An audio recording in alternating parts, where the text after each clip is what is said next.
समय हमारे साथ है कर्नल केसरी सिंह जी। केसरी सिंह जी से सीधी बात करना चाहेंगे। केसरी जी को जो कल घटना हुई, पेट्रोल घटना होने के बाद पेट्रोल पंप पूरे दिन चलता रहा। यहाँ जयपुर की आम पब्लिक ने शाम को आकर पेट्रोल पंप को बंद कराया। अब आप देख रहे हो चारों तरह लोग इकट्ठे हो रहे हैं। तो अब ऐसा जो पेट्रोल पंप वाले ने किया, अभी तक प्रशासन की तरफ से या पेट्रोल पंप प्रशासन की तरफ से कोई रिस्पॉन्स नहीं आ रहा है। क्या कहना चाहोगे, एक आप आर्मी के कर्नल होने के नाते? देखिए, मैं कल करीब शाम को 8 बजे पहुंचा जी। तब मुझे पता लगा कि यही पुलिस जिसे लोगों ने ये डिमांड की थी कि साहब जब लाश पड़ी थी और लगातार यहाँ पर उसका पेट्रोल बेच रहा था वो बंदा, उस मालिक को बता दिया गया था कि साहब इस तरह की घटना हुई है। इन लोगों ने उसको अस्पताल पहुँचाने में कोई मदद नहीं की। उसके बावजूद वो लगातार तेल बेचते रहे। जब पुलिस वालों को ये बात बोली गई कि साहब इस पेट्रोल पंप को सीज कर दो, तो यही पुलिस वाले जो अब वहाँ खड़े हैं वो ये जवाब दे रहे थे कि साहब ये तो आवश्यक सेवाओं में आता है, इसको हम बंद कैसे कर सकते हैं। तो अब कैसे बंद हो गया? प्रॉब्लम ये हो गई है कि अभी हिंदुस्तान में गरीब आदमी के साथ जब गरीब आदमी जुड़ के और खड़ा होता है और जब अपनी एकता दिखाता है ना, तो उस एकता के भय से तो ये फिर भी समझ जाते हैं, वरना अकेला गरीब आदमी चाहे मार के कोने में फेंक दिया जाए इन्हें कोई फ़र्क नहीं पड़ता। ये जो प्रशासन है ये सिर्फ और सिर्फ इनको एक फार्मूला समझ में आ गया कि साहब दबाव पड़ेगा तो काम करेंगे, नहीं तो जो चल रहा है वो चलने दो। आज भी अभी आप कम से कम आप देखिए 2 बज गए हैं और कल सुबह 7 बजे की घटना हुई है और उस FIR के अंदर वो आदमी नामजद है, मालिक है वो नामजद है और 120B भी लगी है और 302 भी लगी है। वो अभी तक उसको पूछताछ के लिए भी नहीं बुलाया गया है। कहीं वो बाहर है, किसी कंट्री के बाहर है। ये जो इस तरह का जो चल रहा है सिस्टम, इसमें पुलिस पूरी तरह किसी न किसी के दबाव में है साहब।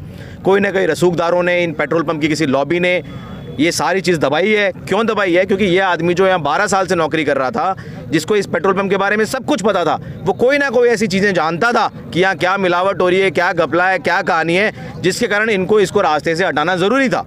और ये मेरा ये मानना है पर्सनली, क्योंकि मैं इस चीज़ को कम से कम पिछले 24 घंटे से लगातार ऑब्जर्व कर रहा हूँ। फ़ोन पे भी था, ग्राउंड पे भी था। रात को 11 बजे FIR करवाई, तब तक भी वहीं बैठा था कि ये जो कहानी है, ये जो ट्रेल है, ये बहुत लंबी है और इसको ये पुलिस और प्रशासन दबा रहा है। अगर ये सच है कि भाई ये लोग साफ़ सुथरे हैं और इनकी कोई गलती नहीं है, तो इनको यहाँ आना चाहिए था। और अभी तक तो कम से कम एक कार्मिक, एक कर्मचारी जो उसकी ड्यूटी की प्लेस पे ख़त्म हुआ है, वो आदमी अगर यहाँ ख़त्म हुआ है और जो 12 साल से नौकरी कर रहा है, अभी तक तो उसको आके अपनी संवेदना से, अपनी भावना से उसको कुछ ना कुछ दे देना चाहिए था, पर वो गायब है। क्यों गायब है? और ये कल क्यों था, यही थाना, यही पुलिस वाले कल क्यों इसको खोल के बैठे हुए थे? क्योंकि ये कहानी जो आपको समझ में आ रही है उससे लंबी है।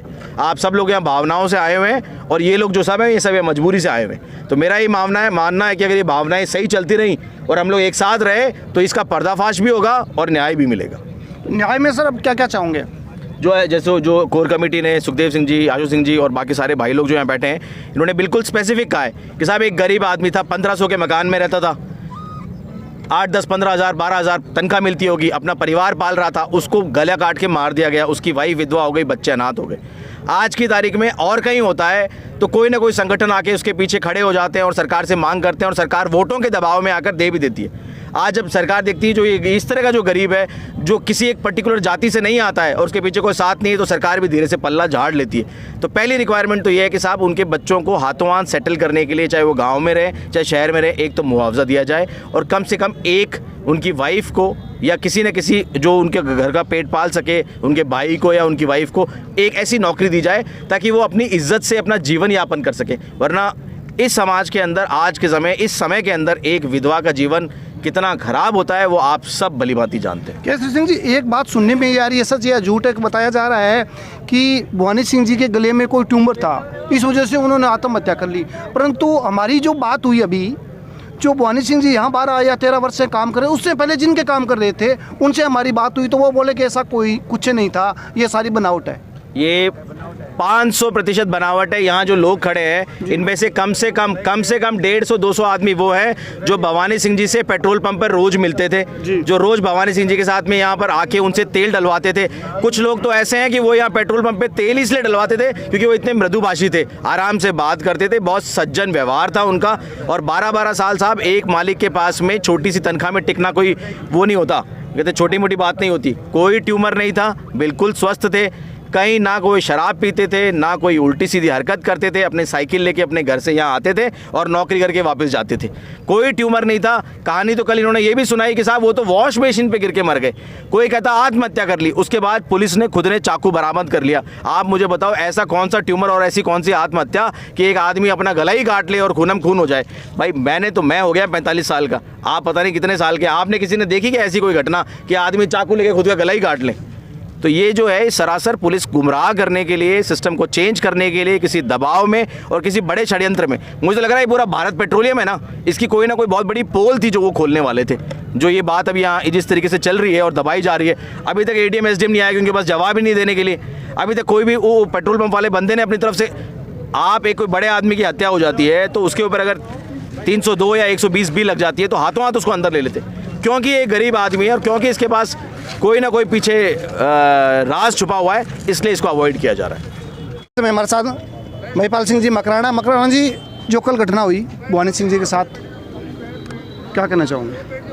मैं तो अभी जस्ट एमपी के दौरे से आया हूँ। 2-3 दिन में एमपी में गया हुआ था हमारे कोई संगठन के काम से जी। जैसे ही मालूम चला कि ऐसे ऐसे कोई यहाँ मर्डर हुआ है या जो भी दुर्घटना हुई है जी, तो पुलिस अभी मेरी सीआई से बात हुई है। सीआई साहब ने बोला भाई जो भी प्रकरण है उसको देखा जा रहा है और जिस तरीके से राजपूत समाज में आक्रोश है, जल्द से जल्द पुलिस कार्रवाई होनी चाहिए। जो भी कोई यहाँ इसके ज़िम्मेदार है, और नहीं तो आप युवाओं का आप विरोध देख रहे हैं। ये नहीं हो कि हम लोग रोड पे आएँ और इसका पुरजोर विरोध करें। हम चाहते हैं पुलिस प्रशासन इसकी गंभीरता को समझे और कोई भी इसके लिए दोषी है उस पर कार्रवाई होनी चाहिए। और जो पेट्रोल पंप मालिक है, अगर उनसे पीड़ित जो परिवार है उनके यहाँ पे कई सालों से काम कर रहे थे, तो मुझे लगता है कि उसके घर वालों को मुआवजा भी यहाँ से मिले। और सरकारी जो मुआवजे की मांग है, सरकार भी इसके लिए जो संभव प्रयास हो सके सरकार के द्वारा करने चाहिए। और नहीं तो जो अभी यहाँ पहले से भाई लोग विराजमान है, जो समाज के मुख्य लोग यहाँ विराजमान है, जो निर्णय लेंगे हम लोग उसके साथ हैं। जो संपूर्ण समाज और कमेटी के सदस्य जो निर्णय लेंगे उनके साथ हमें यह कहना है। महिपाल सिंह जी मकराना का। इसी प्रकार देखते रहिए न्यूज़ 80 कैमरा जर्नलिस्ट के साथ जयपुर से बजरंग सिंह शेखावत।